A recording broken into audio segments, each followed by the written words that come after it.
Hi, I'm Katherine Mangiardi, CEO and founder of Women's Health and Wealth. Each episode will interview fierce females of today, from visionary thinkers, healers, creatives, entrepreneurs, CEOs, and badass moms that are changing the status quo by living up to their full potential, all in hopes to inspire you. Along the way, we'll have many laughs about being a wife, a mother, with candid conversations and hilarious co-hosts. As women, we are all more alike than we are different, and that is a fact. Hello, I'm Katherine Mangiardi, and welcome to our very first Women's Wealth and Health Fierce Female podcast. And today I have the pleasure of introducing Miss Sari Rosenthal. She's such a dear friend of mine. She is, when I think of a fabulous female and a fierce female, she is like the epitome of that. She worked for Harpo for 13 years, has 5 Emmy nominations, and today she works for ABC, and she does editing and producing for ABC News, 2020, The View, and even last year she won, in 2018, she won the BDA Promax Award for her editing and promo for ABC News. So I couldn't think of a better person to introduce to you. Oh, you're very sweet. With Sari here. So Sari, tell our viewers about yourself. Well, that was a good summation, first of all. So I'm Chicago native, and I have worked in television for the majority of my career, pretty much all of my career. Started out here in Chicago on a little show called Judge Mathis, if you remember that. Spent several years there. But had a goal, had drive and ambition to work for Oprah. I mean, Oprah is legendary. She's the queen of television, and I can't think of anybody better. Yeah, that's very true. That, my dream is to work for Oprah. So that was the pursuit. That was the goal. That was the mission that took a long time to get there. Yeah. But made that happen. So what did it feel like when you got the call that, oh my God, you are now going to be working for Oprah? What was that feeling for you? Was anxiety-induced, out-of-body experience. It wasn't a full-time thing. It was the possibility of freelance work. You get the call and it's like, oh, would you be available, to maybe come in and work on a few things? And you're just like, I would love the opportunity to try that. So they're trying me, I'm trying them, see if it's a good fit.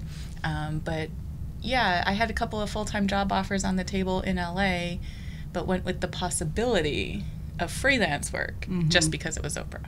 Yeah. Who wouldn't, right? Oh, right. And then just the experience of working with Harpo, being around those amazing producers. Yeah. Just being around her, too. I mean, talk about a fierce female.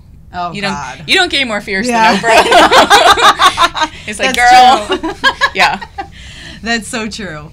So how did you get started in the business? There's a lot of young women today that, in your field especially, there's not very many women. I mean, you're probably surrounded, like me, probably surrounded by mostly males. Mostly males, yeah. So what advice would you give, one young female just getting in the business, trying to start producing and editing for awesome places like you have? Well, I started out really small. Small production companies. And when I started in this business, I started as a part-time receptionist. Oh my gosh. Yep. Unbelievable. I stocked the refrigerators, I answered the phones, and then I also helped out back in the day when you had VHS tapes. Not to completely date myself, but there were VHS tapes back then. And I would go back there and I would help load all the cassettes and put the labels in, anything to be involved in the process. And then I went from another small place where I got hands-on experience.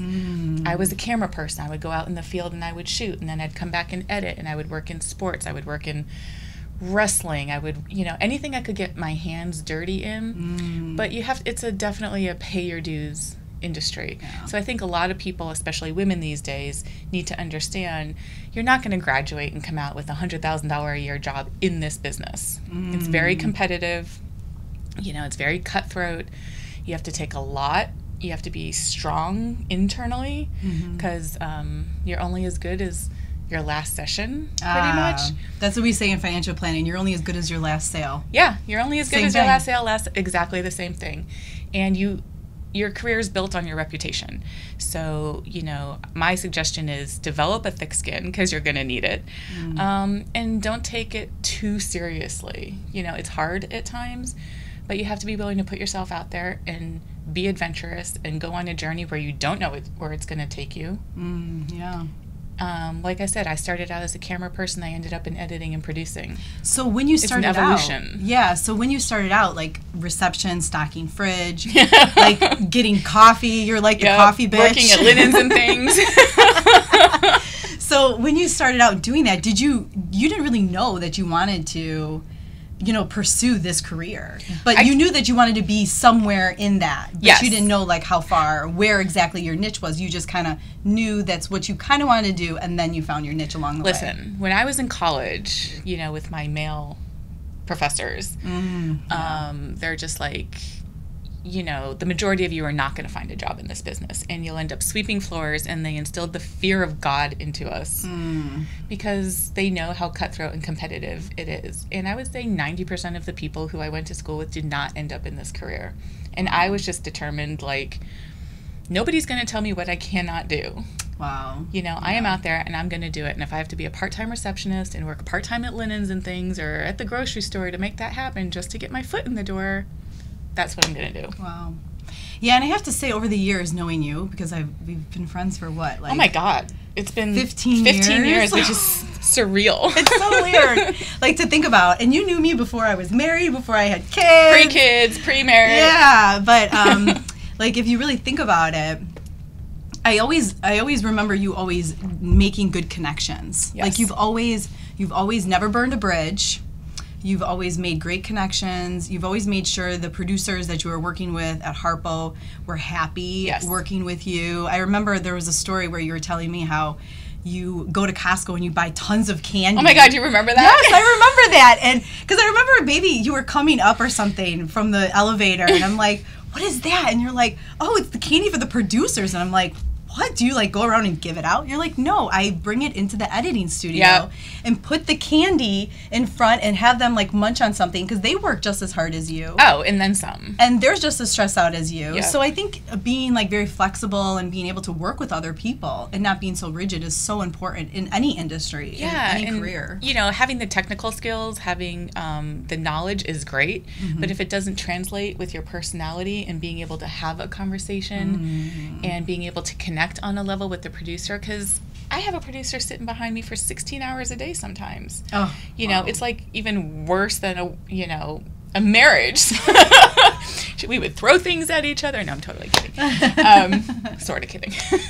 But yeah, and it's like, it's a comfort level, right? Yeah. So if I have something as simple as, oh, have some pretzels or have some candy or there's some M&Ms or some nuts, you know, come on in, make yourself comfortable. We're going to be here a while. You know, it's a little thing. It's a gesture, but the gestures are remembered, and then they develop a comfort level with you, and you have to be able to roll with it. Right. It can be stressful. It can be intimidating at times. You know, there's always crazy deadlines, and it's just like, okay, if it's 1 o'clock in the morning and they haven't eaten dinner and I haven't eaten dinner and there's something to nosh on, hey, they're thankful, they're appreciative, and it just makes life easier. Yeah. And you really have to, in your career, I think, because it's 24 hours, you know, it's nonstop. Yeah. And I think you really have to understand you have to pay your dues. Yeah. Because there's times where you would come home at 1, 2 o'clock in the morning. 4 in the morning. And then have to be back at Harpo at 10 in the morning. Yeah, to do more shows. Yeah, for sure. So I think people like glamorize it. Because, I mean, Harpo, you went on, like, those awesome cruises and, like, all over the world. By the way, you never invited me, and I'm still bitter about it. I promise I will make it up to you somehow. But, like, all these crazy things, and I think, like, people, like the image of it, but they don't realize the hustle and the determination and the overnights and the weekends challenges. And the holidays and, like, you turn on the TV, news and television doesn't stop for anybody, right? Somebody is behind the scenes making all that happen. And you don't realize how much goes into it. It's like a film, right? You see the credits, it takes hundreds of people. Same thing on a TV show. It takes hundreds of people, countless hours to make this happen, to deliver it. Wow. So, yeah. Wow. So what would you, what would you tell your younger self? Oh, well, that's a good question. Yeah, I just thought about it now. So what would you like Sari Rosenthal, like 20 years old, maybe a junior in college, senior in college. What would you tell that girl? I think she turned out okay. Yeah, absolutely. Well, we already know that. I think she, I think, God, that's a good question. I don't think I would change the path that I took. Like, I feel like the journey that ended up happening kind of happened in the way that it did organically. Yeah, right. And listen, I networked for 9 years to get into Harpo. Wow. It took me 9 years to get in there because my first interview, they didn't feel as though I was qualified enough. I was too green. I had experience, but I didn't have enough experience. But keep in touch. It's one of those things. Wait, so let's just touch on that for a second. So you actually interviewed with Harpo before, like years before. No way. Yeah. I did not know that. Yeah. So what happened? During my Judge Mathis days. Really? Yeah. So how many years before did you interview with Harpo? Before I started there, almost 9 years. Wow. Yeah, it was, and the guy said, keep in touch with me, and I did, because networking, as we touched on earlier, is everything. You never know when an opportunity is going to present itself. Yeah. So I would send holiday cards. I would check in, I don't know, every 3 or 4 months, just make a phone call, and just want to check in with you, see if there's any availability, hiring freeze, or let's meet up, let's go for coffee. Because you don't want to leave an email just kind of lingering. You want to get somebody's attention. You want to have an action at the end of the email. So it's not like, thanks so much, I look forward to talking with you. It's like, how about we get together next Tuesday, for a coffee and can discuss things further. I want that action, so it's dangling out there, so it makes somebody have to respond. I mean, they can choose to ignore you, obviously, as most people do, but you try and get that engagement. Right, and you're in their head. You're in their head. Yeah. And it's like, oh, coffee. No, I'm not going to do coffee. Or, yeah, that'd be great. Let's go do coffee. Right. So I did that with this guy for almost 9 years. And it paid off. And I got my dream job. And it was a dream job. Oh my God. You are like giving me chills. If that is like anything but persistence, that is remarkable. Because so many people will just stop at that. They would get rejected, number one, because they think that it's their dream job. Oh my God, I get this job, and then they get rejected, and it would crush them. They would not, so many women can't move past that. The first rejection. And the first rejection is not always a no. It's just not right now. Not right now. Exactly. And then it becomes a challenge, and it's like, okay, not right now, but when? When am I going to be good enough? How much more experience do I have to have? Because this is what I want, and how do I make it happen? Oh my God, amazing. So I wanted it, and I wanted to make it happen. Oh my gosh. And were there ever times in those 9 years where you're just like, you know what, this guy is just like stringing me along. Yeah, stringing me along like a boyfriend, like an old boyfriend that you just can't cut the ties on, right? I don't know what you're talking about. You do. I kind of do. We all know what we're talking about here. I kind of do. But did you ever think of like this guy, like, maybe he's just stringing me along, or maybe for sure. just give up on it? For sure. I mean, years. We're talking years. But who cares? Like, what have you got to lose? If you're if you're networking, you don't know if that connection that you made 5 years ago, it's such a small industry and such a small world. Everybody knows everybody. It's so incestuous that way. And everybody ends up working together. So when I moved to ABC from Chicago, from Harpo, I'm working with 3 people that I knew from Harpo in New York at ABC. Oh gosh. So it's a small world. Small world. One guy's in my department, and he worked at Harpo. I mean, you just don't think that is ever going to happen. Yeah, right. So you don't know who you're going to meet along the way. You don't know what connection is going to lead and transpire to the next connection, who's going to connect you with the right gig to get the next gig. And it's all who you know. I mean, you could be the most talented person, honestly, and it's kind of pathetic to say, and I hate saying it out loud, but it's all who you know, and networking is such a key part of it. So. And I would add perseverance. And perseverance, Yeah, and determination. And anything you do, you know, you have to have those qualities. Yeah, like you. Right. It's so true. Is it true? Yeah, I don't know. I haven't true. really thought about it. But to be honest with you, I would not take no for an answer when I told her she was doing a podcast for me. This is not my comfort zone. In front of the camera, Yes. not me. I'm usually behind the camera. Yeah. Right. So it took, so all you guys know, it took like a bottle of Prosecco and a whole bottle. Yeah, a whole bottle, and more drinks after the Prosecco because I had to wheel her in just a little bit, and then I had to like lay the groundwork, and then this is outside my comfort zone. It totally is, but you are such a natural. This needs to be more in. You need to be more in front of the camera. She's flattering. Yes. She lies, but she's flattering. No, I'm not lying.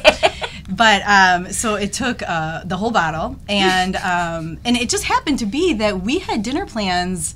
Yeah. Like a month ago. Yeah. And this kind of whole thing just I don't even evolved. know. It just kind of happened. Yeah, it did. I don't even know what happened really. We had dinner plans from a month ago, and then I got introduced to this podcast on Thursday. And by the way, the dinner plans were on Sunday. And here we are filming our first podcast on Monday. So it's just a really surreal. It's totally surreal. Very surreal experience. It's very surreal. Life is full of unknowns. We've all experienced them in one way or another. And every woman has a story to tell. This is where you can come and inspire other women. So let's empower, learn, and lift each other up. See you next time. Thanks for tuning into our episode. For more content, check out businessloungetv.com and like and subscribe to BLTV on YouTube, SoundCloud, and Facebook.